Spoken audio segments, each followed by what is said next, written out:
the propaganda that was really that stigma put on Africa, like whole place is just bush, jungle, and everybody's poor. I had co-workers thinking that. They was like, why would you go to Africa? Like, why would you want to go to Africa to be in the jungle? And I'm like, y'all know there's some places in Africa that look like your downtown. Whatever city you in, that downtown, there's places that look like that. And people didn't know because we really don't do our own research, and we leave it up to the television and the media to place that propaganda on us, that the key, I guess now, to keep us from going. But we was walking through, I wanted to give y'all just a shot of a Accra mall that I told y'all they have malls. Whatever you have in the States, we got in here. So this is a mall, but we prefer to shop more at the local markets and whatnot because the prices. Now, mall, you're gonna get mall prices, but you can get those same things out on the street at the market. So just depending, but as you come from the diaspora, you just probably want everything in one house. So we're doing that. But I was walking through, and so I was trying to just be discreet to give y'all footage because I don't just like to walk around with a camera. And so people were staring at me. And I was like, damn, I guess they're noticing I got the camera. And you said what? It wasn't the camera? Yeah, it wasn't the camera, but they are looking at the outfits, you know. They see my lay, baby. Yeah. They see my lay. So that's nice. Yeah. They said they're looking at your clothes. They like the way you're dressed. Yeah. Oh. Uber. Where am I going? Oh, I'm going to, this is the Independence Square. So I've always wanted to go upstairs. Since I've been coming to Ghana, I would pass through because I wasn't on my own. I was on tours with other people. And sometimes it's part of the agenda. I know the first time I came, we passed by it. We stopped, took a few photos, but we never went up to the actual star and go upstairs. So me being on my own time, on my own dime, me and the crew, we actually went up to the star and went upstairs. Like, now this is the Black Star. So anytime that you see anything referencing Ghana as a historical site that you definitely have to visit, you're always going to see this site here. And this is not my first time being at this site. It was my first time actually getting that close to the square. But I've been here, but it's still, it's great to feel because I feel the freedom just as much as they feel the freedom, right? And so this is reference. Yeah,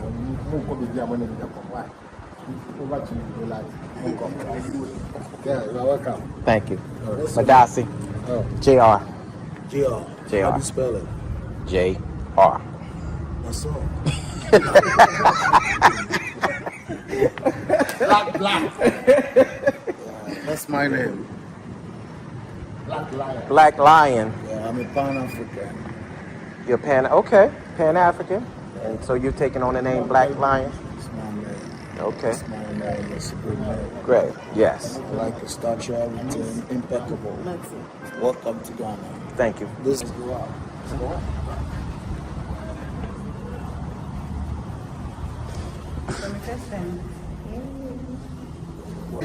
Yeah, Japan. Canada, Japan. Another one. It's the front. Yeah. Everything's cool. Let's come around and see the view, and then we come for the history.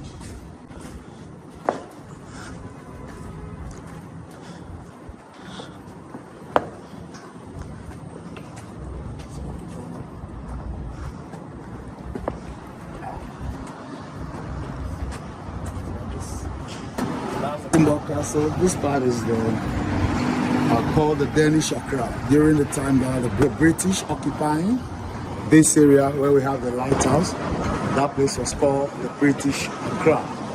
So after we had independence in 1957, they integrated the two and called it Greater Accra. So where the regions is only Accra. This place is called Nationalism Park. Nationalism Park. And this place is called Independence Arch. And then we have the Black Star Square. When you add all the three, we say Independence Square. Yeah, they all have their respective history. And on politics, and also the championing of liberties and the emancipation of black people. Ghana is in there, pivotal and always influential. I will say welcome to Ghana, welcome to the motherland. Thank you. I love your name. Fantastic. Yeah. What about we say? So today is all about feeding the kids on the street, feeding those who need on the street and everything. So I'm really, really happy that today be the day I want to do this, and I just want to show the love to the kids because this is my birthday. Since JR is here, I want to do this with him because I'm really appreciating him supporting me. So I wanted to show my appreciation by doing it on the day he's around.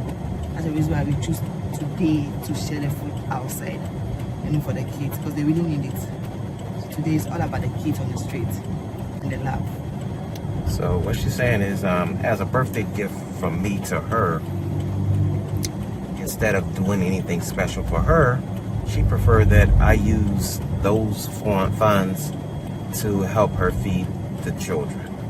So I thought that was very special because Irene, she comes from humble beginnings, so she doesn't forget that.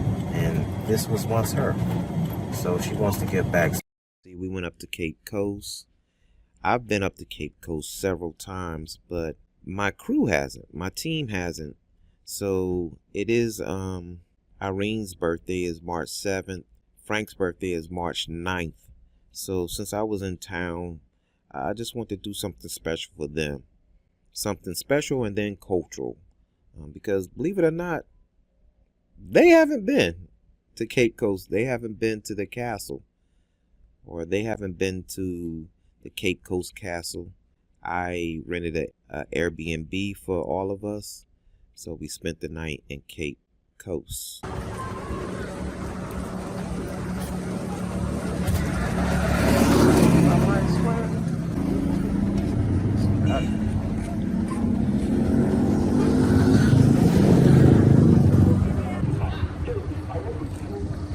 Ha, my guy. What's up, baby? How you feeling? I'm good. You good? You good? You looking good? Looking good? Okay. Oh, you got a second shop around here? Yeah. What's up, buddy? Yo, Kwame. Long time. Yeah. How you feeling? Good, I'm good. I'm good. How you feeling? Good to see you. The last time Nana told me it was a run, but we couldn't get a chance to see you. We got a lot going on around here, don't we? Yeah. Right here. What you doing, man? So you got two shops now. I mean, it's 3 shops. I have 2 of this and 1 boutique shop. Okay. Yeah, You so doing that's big where, things, man. I'm just I'm trying proud to of be good. you. No, you ain't just, trying. You is good. I'm just trying to be good, Good. So. Good.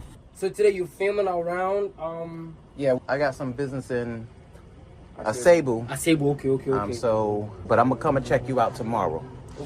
Okay. You know I'm always here. I know you is. doing my You're always thing. on location. That's why I knew I could find you. For sure. You hear all them tour buses out there. I know you around. So what I'll do is I'll go find it back. Walk with me. I'm gonna find it back. Walk with me. Oh, okay.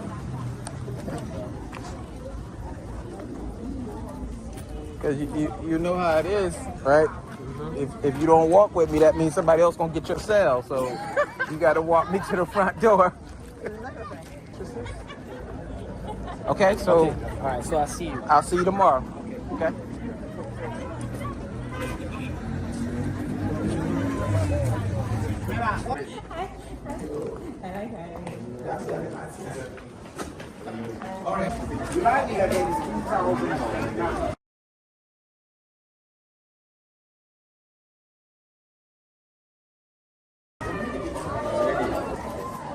We are starting the tour down.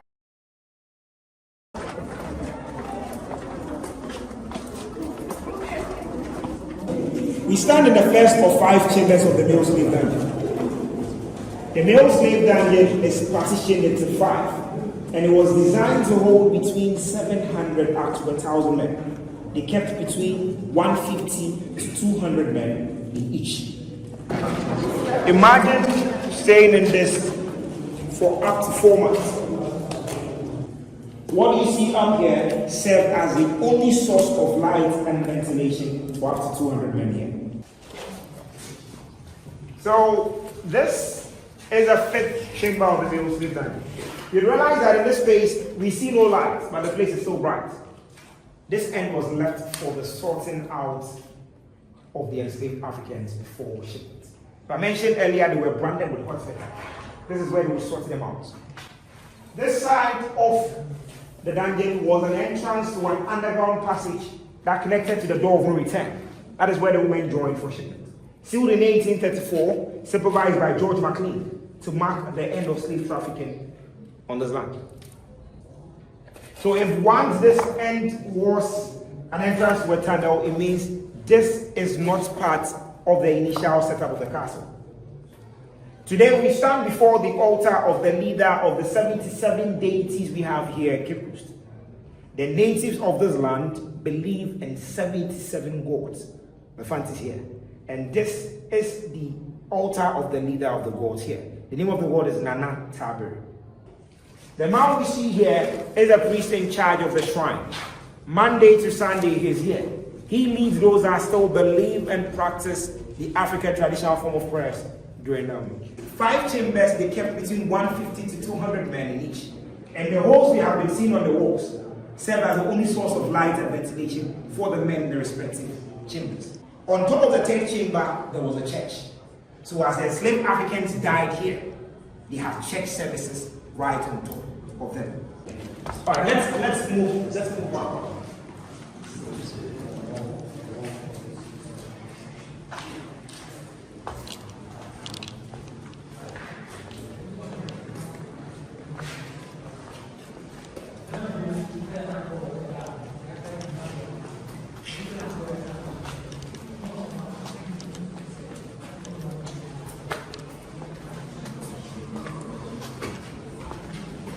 They set up punishment cells for the men that were considered rebellious and the women that were not submissive. If you were too aggressive as a man, you were locked up in the first chamber of the male slave dungeon. But if yours exceeded aggression, you tried to escape. You fought the officers. If you saw yourself a freedom fighter and you gave them a hard time in the castle, first you were given a good and a resounding beating at the courtyard. And you were brought in here. So this is a condemned cell. It had 3 doors. The first outside, second in the middle, and the third in. As soon as the school steps out, we'll go inside to have a field. Those that were sent in here were to die of starvation and suffocation. No food, no air, no light, no water, nothing until you die. And trust me, a little over a minute in there, you would feel the heat. Imagine men kept in there with all 3 doors shut. And the most painful bit is if they took a number of people in there until the last person amongst them died, nobody left the room. It means those that were strong and resilient to stay alive for days had to endure the stench of rotten and decaying corpses till they died. They were then dragged outside, displayed at the courtyard for those too stubborn, brought back to see what happened to those they could not continue. Alright, so the condemned cell. 3 doors, not even up to a minute in here can you feel the heat. So imagine those locked down here with all the 3 doors. Thankfully, no one dies in here today. Please watch your heads. Watch your heads as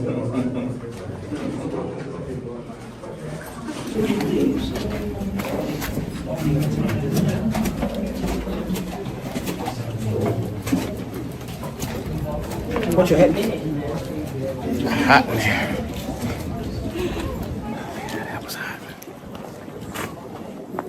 I'll tell you what happened now, let's put myself over take that.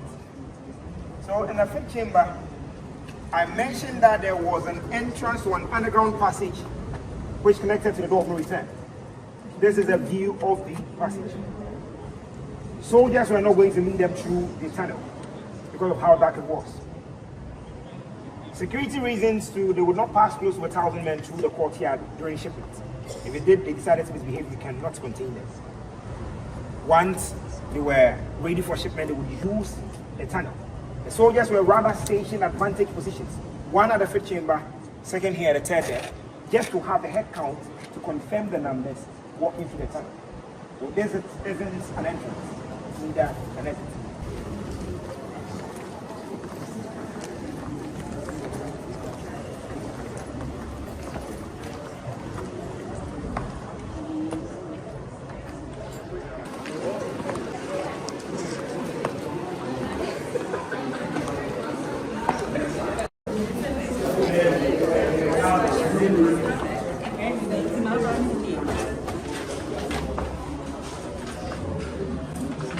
So this is where the tunnel ends. Then the exit point in 1834 was sealed. It was sealed in 1834 to mark the end of slave trafficking in this class. This was the door of no return. So something very small here, the enslaved African have to squeeze through this one at a time during shipment. You see, the sea sits right behind the castle. And the waves came in, flooded the place to the step that they have to seal this end, relocate the door to a much suitable level. Because of the disruption from the sea, they would have to seal the initial door of no return.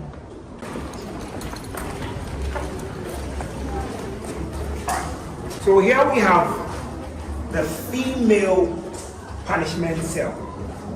So we've seen a condemned cell for the men. This is where they punish the women. Those held in here would have this as the only source of light and ventilation.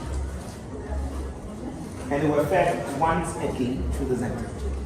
If at least the women were fed, means all like the men, they were not left to die. So they have two holding cells for the women. We start in the first, second is right of this. Between 150 up to 200 women were held in each. Conditions were very similar to that of the men. They did everything down here. But I always used to say to me, treatment for the women was worse. Put aside the fact that these women were sexually abused. Women menstruate money. If a lady is locked up in here for 4 months, it means you have to repeat her cycle not less than 4 times. Today, in the era of sanitary wear, picture a lady flowing heavily in the course of the day, not getting a chance for a shower at the end of just 1 day. That discomforts you feel. Then revisit someone here, 4 months in her flow. The cramps that sometimes accompanies menstruation, infections you'll be catching in here, among other discomforts. That is why the treatment for them was worse. Around the reason why I mentioned that they had to clean them first before they could not stand the stench emanating from them. It is still that the only chance a woman got for a shower in the castle for 4 months was that she was singled out to be abused. Imagine 4 months in here and no one finds you attractive. That is 4 months in here without a shower. That is why to me treatment for them, not the fancy that I came from. Walking through this door, the roots as an African had been displaced. Thankfully, we are not enslaved. We would walk through the door of no return, setting it to return. Let's see what lies beyond the door of no return.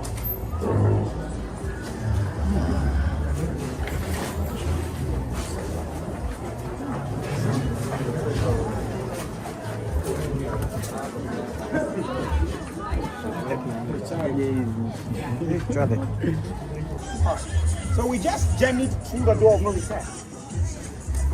Back in the day, would have been met with a canoe here. The sea was up to this level. The nature of the sea again did not permit their big ships to come ashore. So they would have to dock very far from shore. Then they come here with boats and canoes for the enslaved Africans. Africans have a belief in reincarnation. They believe that once you die, you come back to life in another way. And with this belief in mind, history says some of the enslaved Africans saw prestige in death.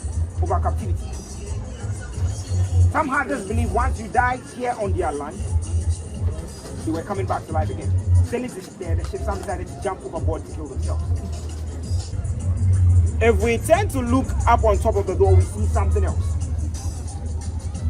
The door of return. All right, let's all move closer to the door of return. All right. So up here we see the door of return. We had this here in 1998 when Ghana first celebrated Emancipation Day. We once had a president called Jerry John Rawlings. He's the first of our fourth Republican dispensation. He traveled to the Caribbean. There he got to know they have a celebration called Emancipation. Coming back to Ghana, he decided to institute it here.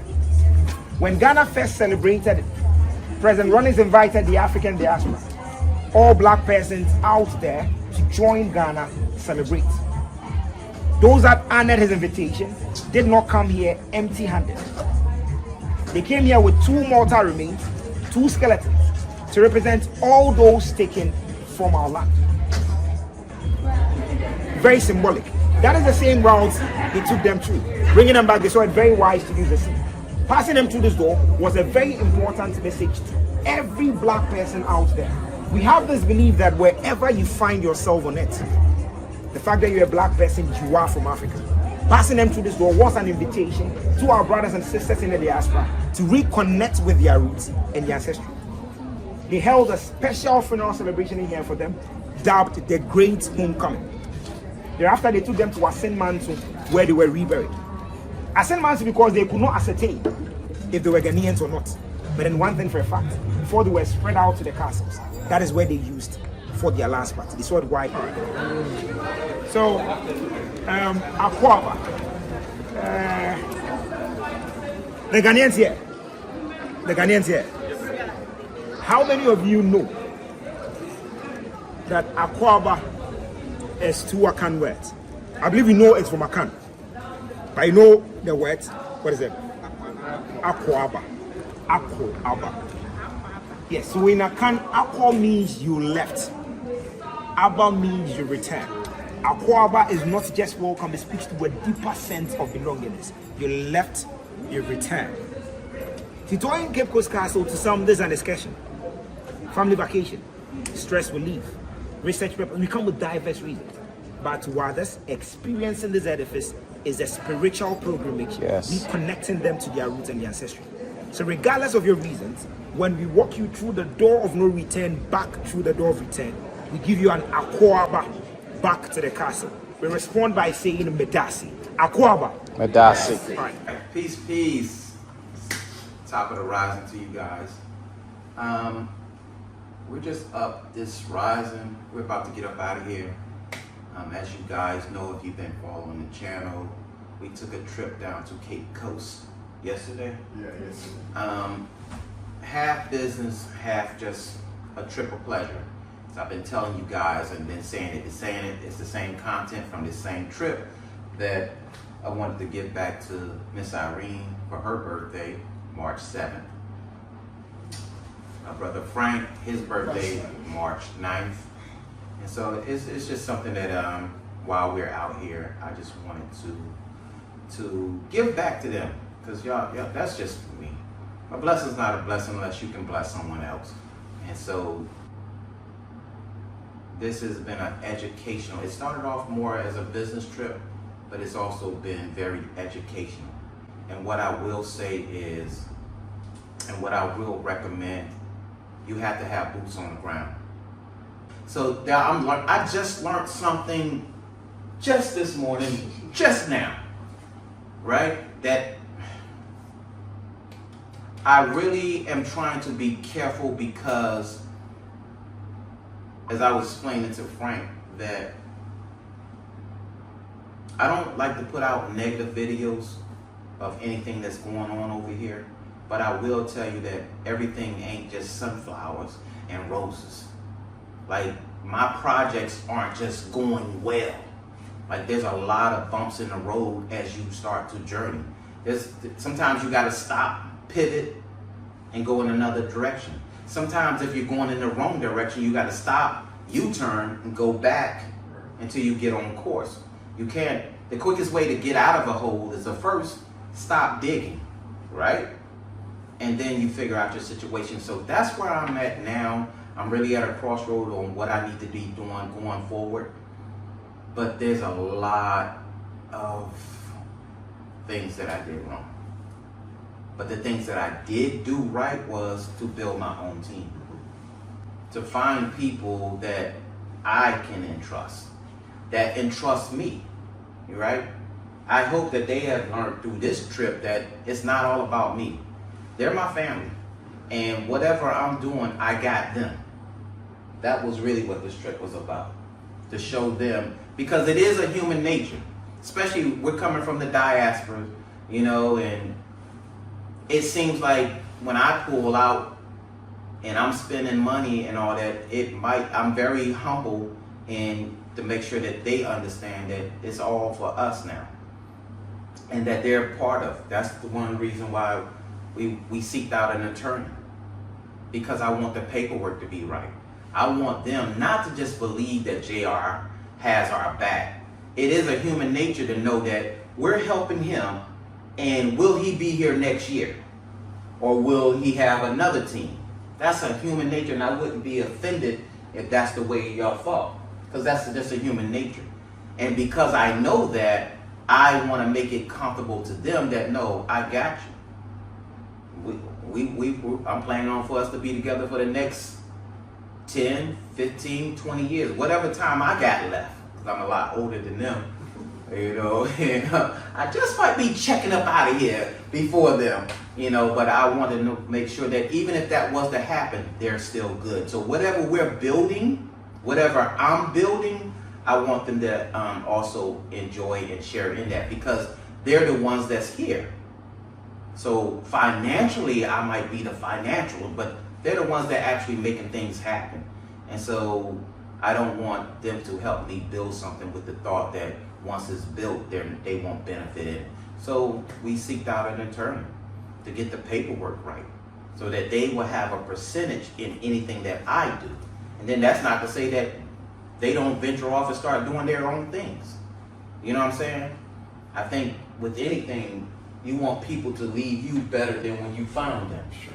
And that is definitely my goal, that when I leave, that they're in better positions than when I found them. That's my heart. So, did y'all enjoy? Yes, we did. Nice day, nice family bonding. I even like last night. Last night we was just sitting on the couch, because when we got back, I was really tired after we had eaten, and I actually went in and took my shower. I took my shower to y'all, but to them I bathed. I took my bath, and I'd actually laid down because I thought everybody was I was really tired, but then I started hearing the TV and whatnot, so I came out and everybody was just sitting in here, so I came and sat down and we actually watched the movie together. And I felt the family vibe. That was really special. Alright, so we'll see y'all on the tour.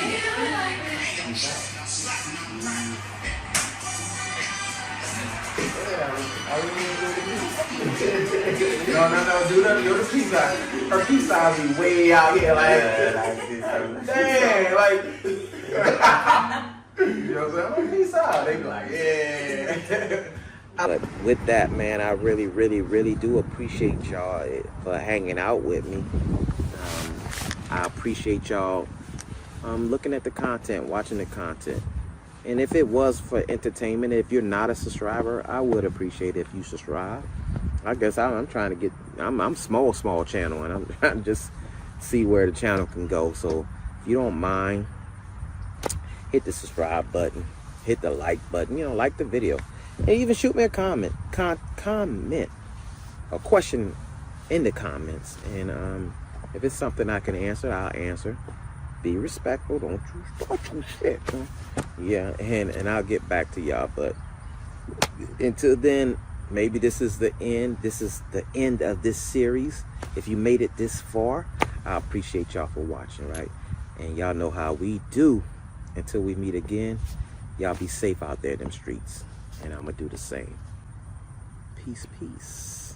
I'm out.